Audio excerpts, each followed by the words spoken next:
News one north ইষ্টৰ আজিৰ এই প্ৰতিবেদনলৈ আপোনাক স্বাগতম। আপুনি চাই আছে দেশৰ এটা অগ্ৰণী নিৰ্ভীক নিৰপেক্ষ channel news one north east. BJP দলৰ সাম্প্ৰতিক কৰ্মকাণ্ডত অতিষ্ঠ হৈ আজি বিজেপিৰ প্ৰবীণ নেতা ৰাজেন গোহাঁয়ে দলৰ প্ৰতি অসন্তুষ্টি প্ৰকাশ কৰি পদত্যাগ কৰে। জ্যেষ্ঠ নেতা ৰাজেন গোহাঁইৰ এই পদত্যাগে বিজেপিৰ অন্তৰ্ভাগত ঘটি থকা বিশৃংখলতাক পুনৰবাৰ প্ৰতীয়মান কৰিলে। দীৰ্ঘদিন ধৰি চলি থকা ৰাজনৈতিক যুঁজৰ অন্তত অৱশেষত বিজেপি ত্যাগ কৰিলে জ্যেষ্ঠ নেতা ৰাজেন গোহাঁয়ে। আজি গুৱাহাটীস্থিত বাজপেয়ী ভৱনলৈ আহি তেওঁ পদত্যাগ পত্ৰ দাখিল কৰে। এইগৰাকী জ্যেষ্ঠ নেতাই বিগত সময়ছোৱাত বিজেপিৰ হৈ বহু দায়িত্ব পালন কৰিছিল। গোহাঁই বিজেপিৰ প্ৰাক্তন ৰাজ্যিক সভাপতি হোৱাৰ লগতে নগাঁও লোকসভা সমষ্টিৰ 4 বাৰৰ সাংসদ আছিল।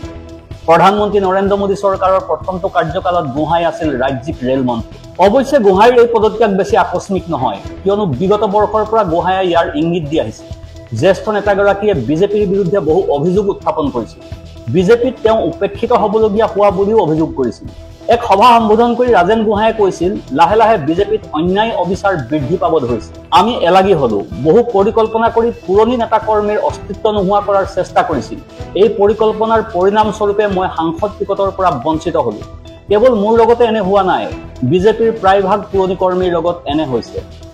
উল্লেখ্য যে পুৰণি বিজেপিৰ যুঁজখন আজিৰ নহয়, দীৰ্ঘদিন ধৰি এই সমস্যা দলটোত চলি আছে, যাৰ বাবে প্ৰাক্তন বিধায়ক অশোক শৰ্মায়ো বিজেপি ত্যাগ কৰিছিল। অৱশ্যে এই তালিকাত কেৱল অশোক শৰ্মা আৰু ৰাজেন গোহাঁয়ে নাই, বিজেপিৰ নতুন নেতাসকলৰ প্ৰতি ক্ষুব্ধ বহু পুৰণি বিজেপি কৰ্মী। এটা কথা নহয়, বহুত কথা আছে ইয়াত। কাৰণ মই কৈছোঁ যে আজি অসমীয়াৰ ত্ৰাণকৰ্তা বুলি কয়, মই ক'ম যে অসমীয়াৰ আটাইতকৈ ডাঙৰ শত্ৰু হ'ল বিজেপি। শুনিতো আচৰিত পাব আপুনি, নহয় জানো? আজি অসমখনৰ আটাইতকৈ ডাঙৰ বৃহৎ জনগোষ্ঠী কোন? অসমীয়া জাতিটোৰ মাজত আহোম জনগোষ্ঠীটো আছিল। আৰু আহোম জনগোষ্ঠীটো 30টা 35টা 40টা চিটত সিঁচৰিত হৈ আছিল, ডিচাইডিং ফেক্টৰ আছিল। এই 30-40টাৰ পৰা এই আহোম জনগোষ্ঠীটো যোনপিনে যায় সেইপিনে অসমীয়া জাতিটোৰ উদ্গীৰণ হৈ আহে। নহ'লে আজি কোনটো সমষ্টিত কোনোবা এটা এনেকুৱা জনগোষ্ঠী আছেনে যাৰ হাতত সমষ্টিটো সম্পূৰ্ণ অধিকাৰ আছে বুলি নাইকিয়া কৰি দিলে।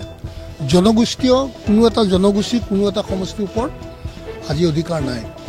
কোনোবাই বিচাৰিব পাৰে, ক'ৰবাত টি গাৰ্ডেনৰ দুটাক দিব, আহোমৰ দুটাক দিব, কিন্তু জনগোষ্ঠীয় ভিত্তিত কোনো আজি টিকেট দাবীদাৰ হ'ব নোৱাৰে। গোটেই জনগোষ্ঠী চব ভাঙি চুৰমাৰ কৰিলে। আহোম কি হিন্দুত আছিলে? আহোম কমিউনিটিটোক দুৰ্বল কৰাৰ কাৰণ কি, উদ্দেশ্য কি?